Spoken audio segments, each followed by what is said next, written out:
Hello everyone, welcome to MS education TV. इस video में आपको क्लास 10 सोशल साइंस का ऑफिशियल मॉडल पेपर देखने को मिलेगा विद आंसर। इस मॉडल पेपर से आपको ये आइडिया हो जाएगा किस टाइप के क्वेश्चन एग्जाम में पूछे जाएंगे और पेपर का पैटर्न क्या रहेगा। यदि आपको और भी सब्जेक्ट की वीडियो देखनी है तो मेरे यूट्यूब चैनल के ऊपर जाके देख सकते हैं। सबसे पहले एग्जाम टाइम की बात करें तो 3 घंटे का आपका पेपर होगा। टोटल 80 नंबर का जो आपका पेपर कंडक्ट किया जाएगा। नीचे यहाँ पे देखिए पेपर से रिलेटेड जो कुछ सामान्य निर्देश दिए गए हैं। इसमें पहला पॉइंट है प्रश्न पत्र में 6 भाग सम्मिलित है, यानी कि इसके अंदर आपको टोटल जो है 6 सेक्शन देखने को मिलेंगे।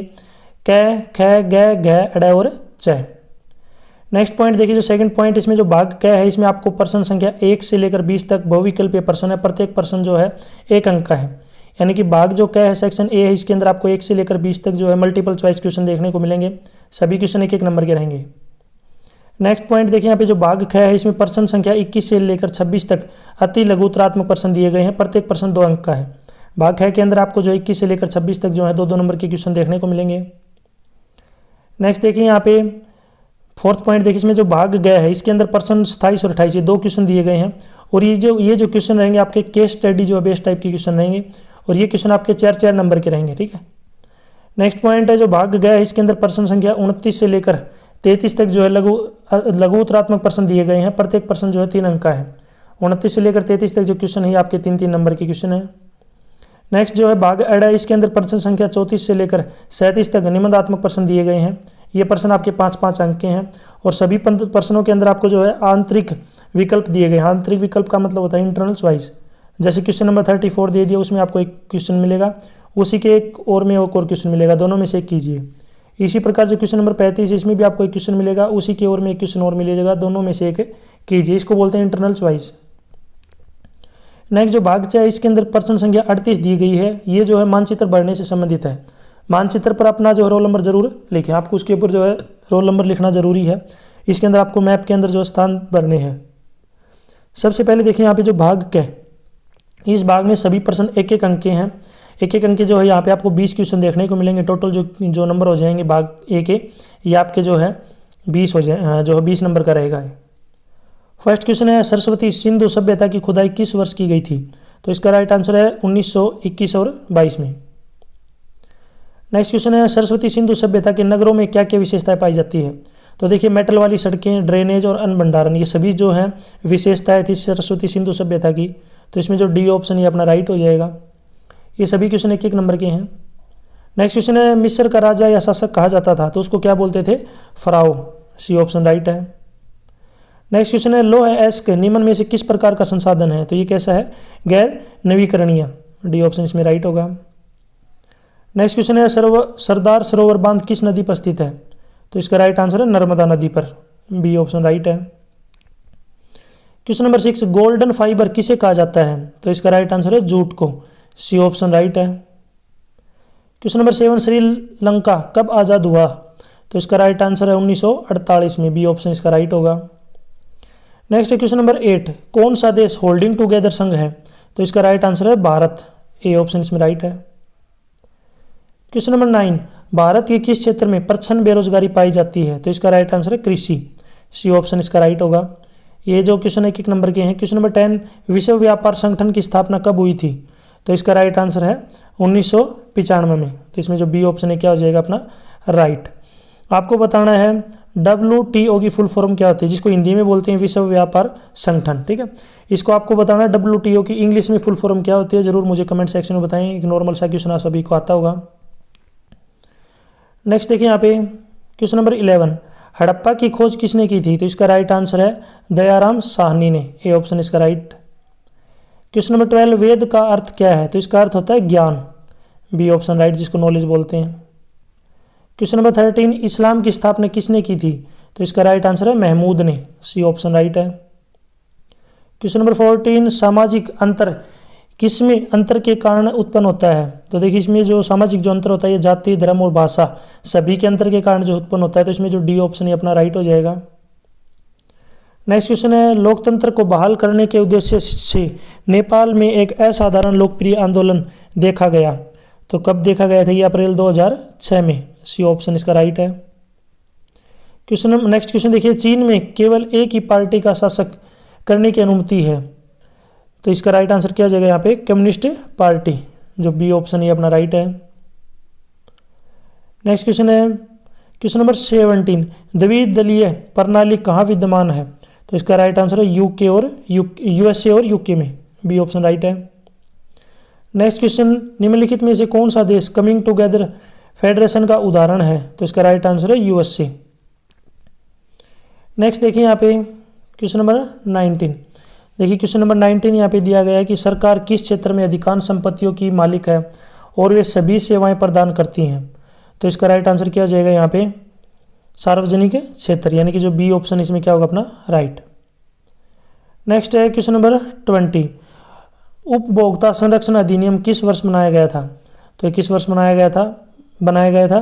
तो इसका राइट आंसर है 1986 में। तो इसमें जो बी ऑप्शन है क्या हो जाएगा अपना राइट, बी ऑप्शन इसमें जो है क्या होगा बिल्कुल राइट। भाग ख, इस भाग के सभी प्रश्न 2-2 अंक के हैं। इस भाग के कुल अंक 2 मल्टीप्लाई में 6 बराबर 12, यानी कि इस पार्ट के अंदर ही आपको जो है 2-2 नंबर के क्वेश्चन देखने को मिलेंगे। 2 मल्टीप्लाई में 6 का मतलब ये है कि आपको 6 क्वेश्चन दिए गए हैं, ठीक है, और एक क्वेश्चन 2 नंबर का है, तो टोटल जो सेक्शन आपका ये 12 नंबर का रहेगा। तो इसमें देखिए क्वेश्चन नंबर 21, सरस्वती सिंधु सभ्यता के नगर नियोजन की मुख्य विशेषताएं क्या है? तो देखिए सरस्वती सिंधु सभ्यता के नगर नियोजन की मुख्य विशेषताएं इस प्रकार थी। तो इसमें पहला था ये शहर नदी के किनारे बसे हुए थे। नेक्स्ट है नगरों के 2 भागों में जो है विभाजित किया गया था, अर्थात दुर्ग और निचला नगर। नेक्स्ट है सड़कें चौड़ी थी और 90 डिग्री के कोण पर कटी हुई थी। नेक्स्ट क्वेश्चन है गौतम बुद्ध के 4 आर्य सत्यों का वर्णन करें।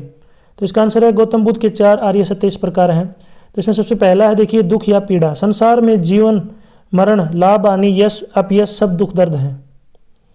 नेक्स्ट है दुख का कारण, संसार में दुखों और कष्टों का कारण लोभ वासना और तृष्णा है। नेक्स्ट है दुखों पर नियंत्रण, दुखों से मुक्ति का एकमात्र उपाय संयम है। नेक्स्ट है मुक्ति का मार्ग, अनुसरण करने के लिए 8 गुना जो है मार्ग।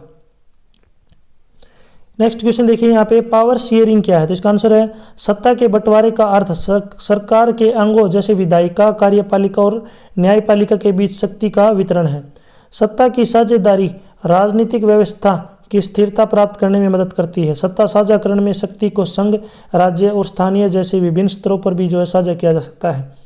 पावर का मतलब क्या होता है? सत्ता। क्वेश्चन नंबर 24, पहाड़ी क्षेत्रों में मृदा अपरदन को नियंत्रित करने के लिए क्या कदम उठाए जा सकते हैं? तो देखिए इसका आंसर पहाड़ी क्षेत्रों में मृदा जो मिट्टी की कटाव को नियंत्रण करने के लिए कदम उठाए जा सकते हैं। कौन कौन से कदम है? पहला है समुच्च रेखाओं के साथ साथ जुताई करने से ढलानों के नीचे जल प्रवाह की गति कम हो जाती है। नेक्स्ट पॉइंट है ढलानों पर सीढ़ीदार खेती से अपरदन कम होता है। नेक्स्ट है पट्टीदार फसलें, बड़े खेतों को पट्टियों में बांटा जाता है। नेक्स्ट है आश्रय वृक्षारोपण, यहाँ पे जो है पेड़ों को पंक्तियों में लगाया जाता है। क्वेश्चन नंबर 25, धात्विक और अधात्विक खनिजों में अंतर स्पष्ट कीजिए।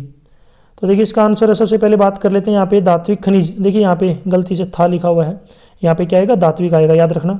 धात्विक खनिज वे होते हैं जिनमें धातु तत्व अपने कच्चे रूप में उपस्थित होते हैं। अधात्विक खनिजों में कोई धातु पदार्थ नहीं होता है। जब धात्विक खनिजों को पिघलाया जो है, यहाँ पे देखिए पिघलाया आएगा, पिघलाया जाता है तो एक नया उत्पाद बनता है। अधात्विक खनिजों के मामले में ऐसी प्रक्रिया के बाद जो है आपको कोई भी नया उत्पाद नहीं मिलता है। क्वेश्चन नंबर 26, वस्तु विनिमय जो विनिमय प्रणाली क्या है? तो वस्तु विनिमय प्रणाली विनिमय की एक प्रणाली थी जहां वस्तुओं के बदले विनिमय किया जाता था और अर्थव्यवस्था में विनिमय का कोई सामान्य माध्यम नहीं था। इस प्रणाली के तहत लोगों ने अपनी ज़रूरतों को पूरा करने के लिए वस्तुओं का आदान प्रदान किया। नेक्स्ट यहाँ पे देखिए भाग ग, इस भाग में जो है सभी प्रश्न केस स्टडी बेस्ड टाइप के दिए गए हैं और ये जो प्रश्न आपके 4-4 नंबर के हैं। तो जो सेक्शन गे या जो ग है ये आपका 8 नंबर का रहेगा, यानी कि यहाँ पे आपको 2 क्वेश्चन देखने को मिलेंगे 4-4 नंबर के। सबसे पहले बात कर लेते हैं क्वेश्चन नंबर 27, नीचे दिए गए उदाहरण का मतलब जो आपको ये पैराग्राफ दिया गया है गद्यांश टाइप का दे रखा है, इसमें आपको जो है इनको पढ़ना है और पढ़ने के बाद इससे जो है संबंधित प्रश्न पूछेंगे, उनके आंसर आपको देने हैं। वीडियो को पॉज करके आराम से आप इसको पढ़ सकते हैं। अब इससे रिलेटेड देखिए पहला प्रश्न अपने पास है 27 क्वेश्चन का पहला पार्ट, कौन सा क्षेत्र भारत में सबसे बड़े उत्पादक क्षेत्र के रूप में उभरा है? तो इसका राइट आंसर है तृतीय क्षेत्र। नेक्स्ट है 27 के क्वेश्चन का सेकंड पार्ट, जीवन बीमा किस क्षेत्र की गतिविधि है? तो इसका राइट आंसर है तृतीय क्षेत्र। नेक्स्ट है जीडीपी क्या है, तो इसका आंसर है किसी विशेष वर्ष के दौरान प्रत्येक क्षेत्र में उत्पादित अंतिम वस्तुओं और सेवाओं का मूल्य उस वर्ष के लिए क्षेत्र का कुल उत्पादन प्रदान करता है। और आपको ये याद रखना, ये जो क्वेश्चन है सभी आपके 1-1 नंबर के हैं, यानी कि टोटल ये जो क्वेश्चन आपका 4 नंबर का है, और इसमें यहाँ पे जो आपको 1-1 नंबर के जो है पार्ट देखने को मिलेंगे। नेक्स्ट, भारत में सकल घरेलू उत्पाद की गणना कौन करता है, तो इसका राइट आंसर है केंद्र सरकार मंत्रालय। ठीक है। नेक्स्ट है क्वेश्चन नंबर 28, नीचे दिए गए उदाहरण को पढ़िए और इसमें से संबंधित जो प्रश्न पूछे गए उनके आंसर आपको देने हैं। तो इसको आराम से ध्यान से आप इसको पैसेज को पढ़ सकते हैं। ठीक है, मैंने ऑलरेडी ये पढ़ा हुआ है, इससे रिलेटेड जो नीचे क्वेश्चन पूछे गए उनके आंसर हम डिस्कस कर लेते हैं। तो क्वेश्चन नंबर 28 का पहला पार्ट है, सत्ता की साझेदारी के पीछे नैतिक कारण क्या है, तो इसका राइट आंसर है यह लोकतंत्र की आत्मा है। सी ऑप्शन इसमें राइट है। क्वेश्चन नंबर 28 का सेकंड पार्ट, श्रीलंका की आधिकारिक भाषा कौन सी है, तो इसका राइट आंसर है सिंहल। ठीक है, सिन्हल बोल सकते हैं, सी ऑप्शन राइट है। 28 में थर्ड पार्ट है, श्रीलंका डैश में एक स्वतंत्र देश के रूप में उभरा, तो इसका राइट आंसर 1948। ये क्वेश्चन अपना पहले भी आ चुका है, अगर आपने वीडियो को ऊपर देखा होगा कंप्लीट। 28 में यहाँ पे फोर्थ पार्ट है, तमिल इलम किस वर्ष अस्तित्व में आया, तो इसका राइट आंसर है 1980 के दशक में। नेक्स्ट देखिए यहाँ पे भाग घ, ठीक है, ऊपर वाला भाग जो ग था ये घ है। इस भाग के सभी प्रश्न 3-3 अंक के हैं। इस भाग के कुल अंक जो है 15 है, यानी कि एक क्वेश्चन 3 नंबर का मिलेगा। टोटल 5 क्वेश्चन है। ठीक है, टोटल क्वेश्चन जो है कितने हैं 5, और ये 3 का मतलब क्या है मार्क्स, 3 मार्क्स के 5 क्वेश्चन है, टोटल हो गए 15 नंबर। क्वेश्चन नंबर 29 है, देखिए बहुउद्देशीय नदी परियोजना के क्या नुकसान है, तो इसका आंसर देखिए बहुउद्देशीय नदी परियोजनाओं के नुकसान कौन कौन से हैं। पहला है, नदियों के प्राकृतिक प्रवाह को प्रभावित करता है जिससे तलछट का बहाव कम हो जाता है। नेक्स्ट पॉइंट है यहाँ पे, जलाशय के तल पर अत्यधिक अवसाद जिसके परिणाम स्वरूप नदियों के जलीय जीवन के लिए जो है रोकियर स्ट्रीम बेड और गरीब आवास है। नेक्स्ट क्वेश्चन है, नेक्स्ट पॉइंट है, जलीय जीवों के लिए पलायन करना मुश्किल बनाता है, विशेष रूप से अंडे देने के लिए मौजूदा वनस्पति और मिट्टी के जलमग्न होने के कारण समय की अवधि में जो इसका अपघटन होता है। नेक्स्ट है देखिए यहाँ पे फोर्थ पॉइंट यहाँ पे दिया गया है, बहुउद्देशीय परियोजनाएं और बड़े बांध भी नर्मदा बचाओ आंदोलन और टिहरी बांध आंदोलन आदि जैसे कई नए पर्यावरणीय आंदोलन के जो कारण रहे हैं। ठीक है, ये क्या रहे हैं, सारे कारण रहे हैं। क्वेश्चन नंबर 30, ये भी जो क्वेश्चन नंबर 30 है आपका याद रखना 3 नंबर का है। क्वेश्चन है, ईसाई धर्म और इस्लाम में क्या समानताएं हैं, तो ईसाई धर्म और इस्लाम में समानता इस प्रकार है। पहला है, दोनों मानते हैं कि ईश्वर स्वर्ग में रहता है। दूसरा पॉइंट है, दोनों मानते हैं कि आत्मा का जन्म एक ही बार होता है, मरने के बाद वह स्वर्ग या नरक में रहने लगती है। नेक्स्ट है, दोनों का मानना है कि एक दिन दुनिया खत्म हो जाएगी, उस दिन उन्हें स्वर्ग या नरक जो दिया जाएगा। नेक्स्ट है, इस्लाम और ईसाईयत सिर्फ अपनी बात को ही जो सही मानते हैं।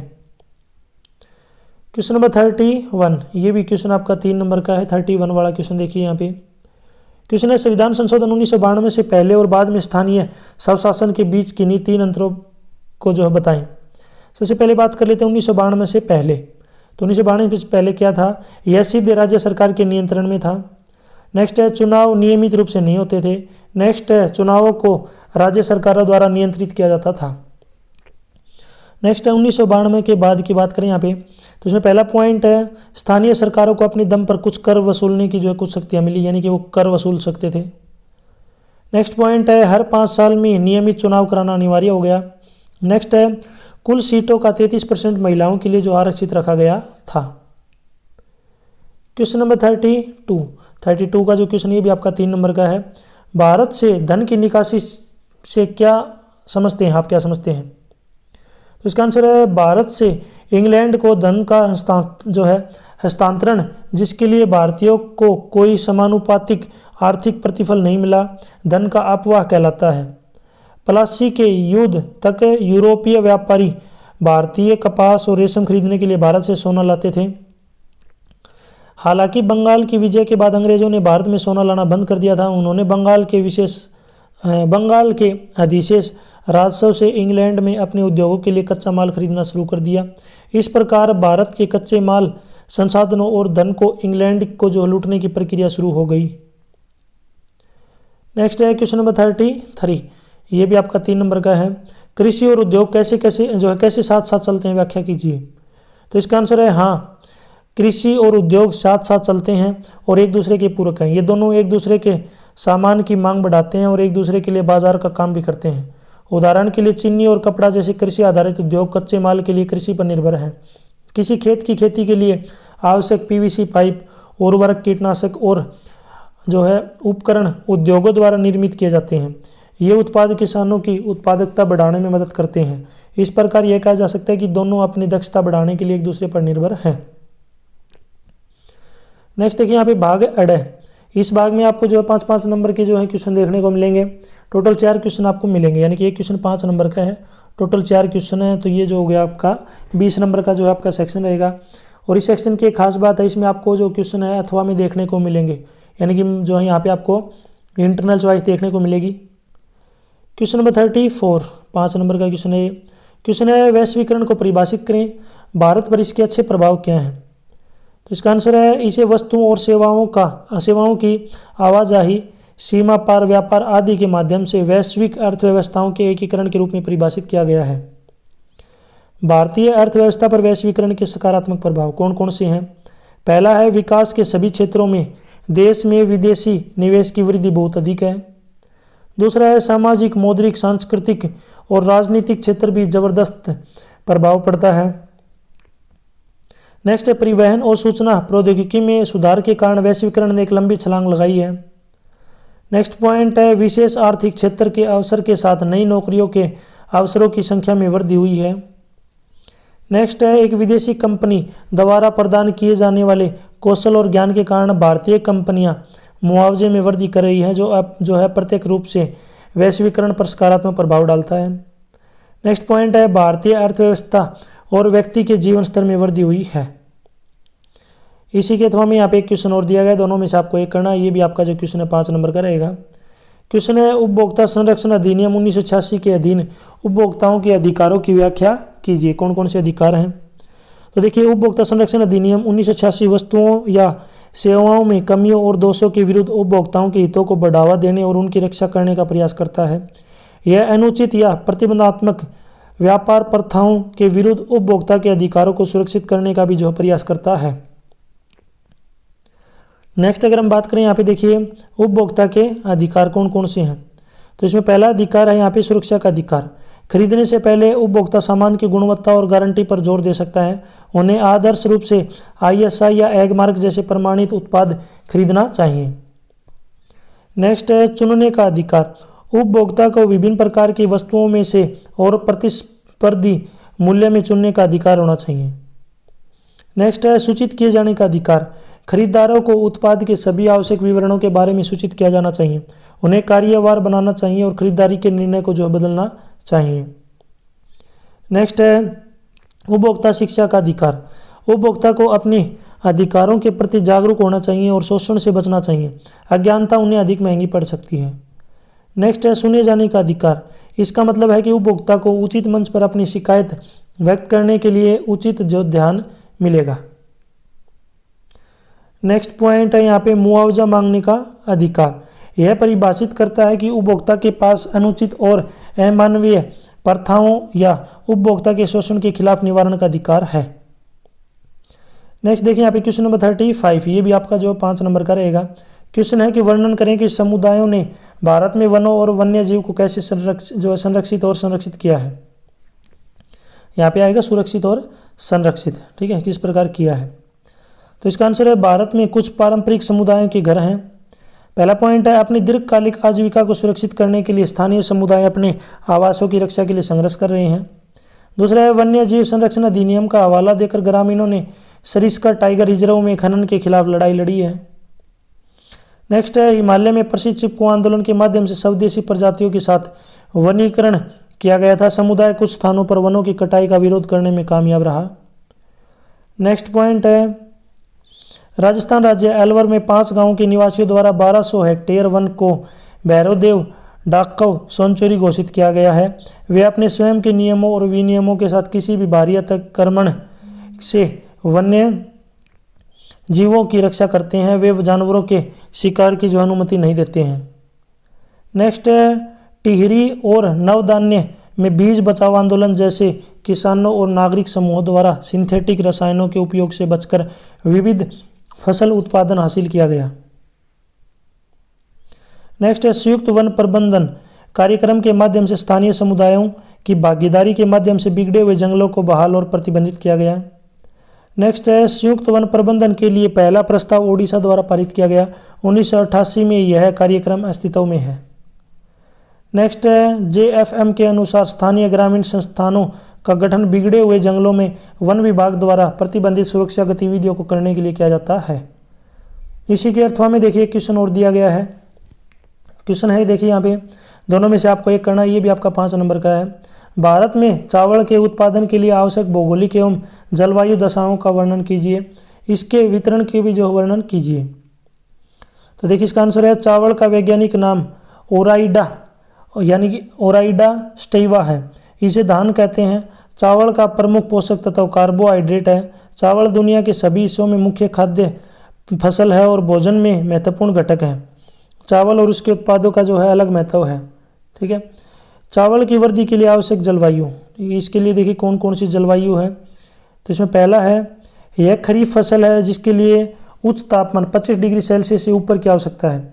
दूसरा है 100 सेंटीमीटर से अधिक वार्षिक वर्षा के साथ उच्च आर्द्रता की जरूरत पड़ेगी। नेक्स्ट है कम वर्षा वाले क्षेत्रों में यह सिंचाई की सहायता से बढ़ती है। यह उत्तर और उत्तर पूर्वी भारत के मैदानों, तटीय क्षेत्रों और डेल्टा क्षेत्रों में उगाया जाता है। नेक्स्ट है नहर सिंचाई और नलकूपों के घने नेटवर्क के विकास ने पंजाब और हरियाणा जैसे कम वर्षा वाले क्षेत्रों में चावल उगाना संभव बना दिया है। नेक्स्ट देखिए क्वेश्चन नंबर 36, ये भी जो आपका 5 नंबर का है। आधुनिक लोकतंत्र में सत्ता यानी कि शक्ति की साझेदारी के विभिन्न रूप क्या है, उदाहरण दो। तो इसका आंसर है शक्ति साझाकरण किसी भी संविधान का एक महत्वपूर्ण घटक है। शक्ति साझाकरण यह सुनिश्चित करता है कि समाज में विभिन्न वर्गों के बीच एक इष्टतम संतुलन हो। प्रत्येक राज्य में शक्ति साझाकरण का कोई न कोई रूप होना चाहिए। हर नागरिक को अवसर मिलने की संभावना बढ़ जाती है। लोकतंत्र में सत्ता की साझेदारी का अपना महत्व है। यह राजनीतिक व्यवस्था की स्थिरता में जो है सुनिश्चित करता है। नेक्स्ट, आधुनिक लोकतंत्रों में शक्ति साझाकरण के विभिन्न रूप हैं जो नीचे सूचीबद्ध हैं, यानी कि नीचे दिए गए हैं। पहला है शक्ति का स्थिज वितरण। पहला पॉइंट है सत्ता के विभिन्न अंगों जैसे विधायिका, कार्यपालिका और न्यायपालिका के बीच साझा की जाती है। उदाहरण भारत, यह वितरण सुनिश्चित करता है कि कोई भी अंग असीमित शक्ति का प्रयोग या उपयोग नहीं कर सकता है। नेक्स्ट पॉइंट है प्रत्येक अंग दूसरे पर नजर रखता है। नेक्स्ट है व्यवस्था की इस प्रणाली को नियंत्रण और संतुलन की प्रणाली कहा जाता है। नेक्स्ट पॉइंट है शक्ति का लंबवत वितरण। तो इसमें पहला पॉइंट है विभिन्न स्तरों पर सरकारों के बीच सत्ता का बंटवारा किया जा सकता है। नेक्स्ट है पूरे देश के लिए एक सामान्य केंद्र सरकार और प्रांतीय या राज्य और क्षेत्रीय स्तर पर सरकारें। उदाहरण के लिए भारत संघ सरकार अर्थात केंद्र सरकार और राज्य सरकार। नेक्स्ट पॉइंट की बात करें यहाँ पर विभिन्न सामाजिक समूहों के बीच शक्ति साझाकरण।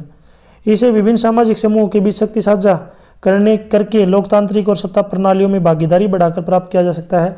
आरक्षण एक ऐसी नीति है। नेक्स्ट पॉइंट की बात करें, देखिए यहाँ पे नेक्स्ट पॉइंट है राजनीतिक दलों, दबाव समूह और आंदोलनों के बीच सत्ता की साझेदारी। इस प्रकार की शक्ति साझाकरण प्रतियोगिता यह सुनिश्चित करती है कि सत्ता एक हाथ में न रहे। इसका नेक्स्ट पॉइंट है लंबी अवधि के लिए सत्ता विभिन्न राजनीतिक दलों के बीच साझा की जाती है जो विभिन्न विचारधाराओं और सामाजिक समूहों का प्रतिनिधित्व करते हैं। नेक्स्ट है व्यवसायी, किसान, व्यापारी आदि जैसे कुछ हित समूहों की भी या तो समितियों के मध्य से प्रत्यक्ष रूप से भाग लेकर या निर्णय लेने की प्रक्रिया को प्रभावित करके अप्रत्यक्ष रूप से सरकार सत्ता में जो है हिस्सेदारी होगी। इसी की ओर में यहाँ पे एक क्वेश्चन और दिया गया। क्वेश्चन है एक राजनीतिक दल क्या है? राजनीतिक दलों के सामने आने वाली चुनौतियों की व्याख्या कीजिए। तो इसका आंसर है राजनीतिक दल लोगों का एक ऐसा संगठित गुट होता है जिसके सदस्य किसी साझी विचारधारा में विश्वास रखते हैं या समान राजनीतिक दृष्टिकोण रखते हैं। यह दल चुनावों में उम्मीदवार उतारते हैं और उन्हें निर्वाचित करवाकर दल के कार्यक्रम लागू करवाने का जो है प्रयास करते हैं। नेक्स्ट अगर हम बात करें राजनीतिक दलों के सामने कई चुनौतियां हैं जिनका वर्णन नीचे किया गया है। तो इनमें कौन कौन सी चुनौतियां? पहली है पार्टियों के भीतर आंतरिक लोकतंत्र की कमी, पहली चुनौती है। दूसरा, पार्टी के नाम पर निर्णय अधिक शक्ति वाले नेताओं द्वारा लिए जाते हैं। नेक्स्ट है पार्टी की नीतियों या सिद्धांतों के प्रति वफादारी की तुलना में नेता के प्रति व्यक्तिगत वफादारी अधिक महत्वपूर्ण हो जाती है। नेक्स्ट है राजनीतिक दलों में वंशवाद के कारण उत्तराधिकार की व्यवस्था के कारण पार्टी के साधारण और मेहनती सदस्य शीर्ष तक नहीं पहुंच पाते हैं। नेक्स्ट है राजनीतिक दलों द्वारा कार्य करने की एक पारदर्शी और खुली प्रणाली का जो है पालन नहीं किया जाता है, जो पार्टी के योग्य सदस्यों को जो है शीर्ष पर जाने से रोकता है। नेक्स्ट है एक ही परिवार के सदस्य कई दलों पर पूरा नियंत्रण रखते हैं और यह उस पार्टी के अन्य सदस्यों के लिए उचित नहीं है। नेक्स्ट है दूसरी महत्वपूर्ण चुनौती यह है कि चुनाव के दौरान राजनीतिक दलों में बाहुबल और धनबल की भूमिका बढ़ जा सकती है। नेक्स्ट है उम्मीदवार जो बहुत सारा पैसा जुटा सकते हैं या जिनके पास बहुत सारा पैसा है उन्हें आमतौर पर राजनीतिक दलों द्वारा नामित किया जा सकता है। नेक्स्ट है चुनाव लड़ने के लिए राजनीतिक दलों ने कई अपराधियों का समर्थन किया है। नेक्स्ट है राजनीतिक दलों के निर्णय और नीतियां आमतौर पर उन संगठनों या अमीर लोगों से प्रभावित होती है जो पार्टी को चंदा देते हैं। नेक्स्ट है मतदाताओं को सार्थक विकल्प न देना भी बड़ी चुनौती है, जिसका असर राजनीतिक दलों को जो है सामना करना पड़ता है, जिसका अक्सर राजनीतिक दलों को सामना करना पड़ता है। नेक्स्ट है क्वेश्चन नंबर 37, ये भी आपका जो है 5 नंबर का रहेगा। क्वेश्चन है सरस्वती सिंधु सभ्यता के सामाजिक एवं सांस्कृतिक जीवन का जो वर्णन करें। ठीक है, उसमें सामाजिक और सांस्कृतिक जीवन का जो यहाँ पे वर्णन करना है।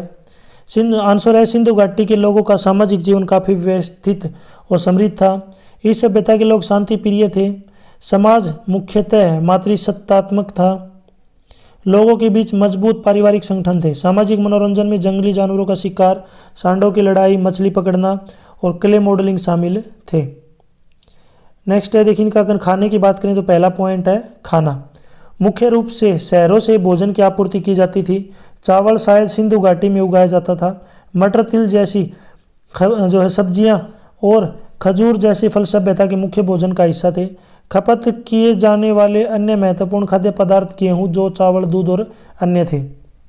सिंधु घाटी सभ्यता के लोगों द्वारा मांसाहारी खाद्य पदार्थ जैसे बीफ, मटन, पोर्क, पोल्ट्री, मछली आदि का भी जो सेवन किया जाता था। इन लोगों का मुख्य व्यवसाय कृषि था।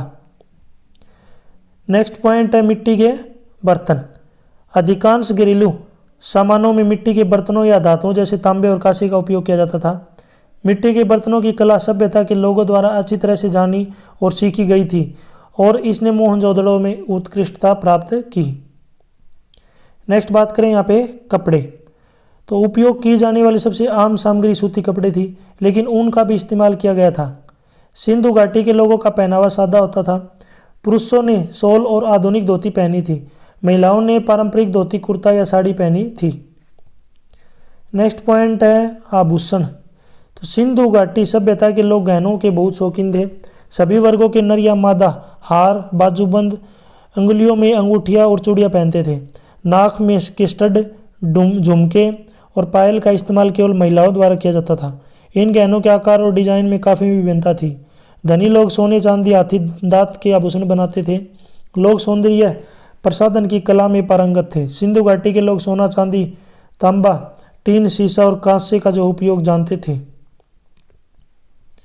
नेक्स्ट है यहाँ पे शिक्षा और साक्षरता। लोग अच्छी तरह से शिक्षित थे और सिंधु लोगों की प्रमुख आबादी को साक्षर माना जाता है।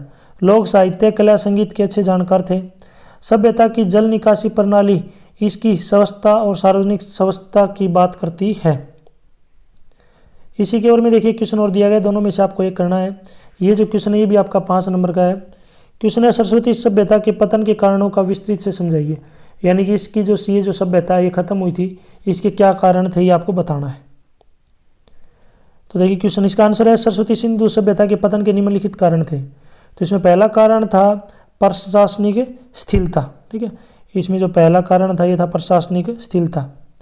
काल के अंत तक सभ्यता के प्रशासन में स्थिरता आ गई, जिसके कारण बस्तियों का आकार सीमित हो गया।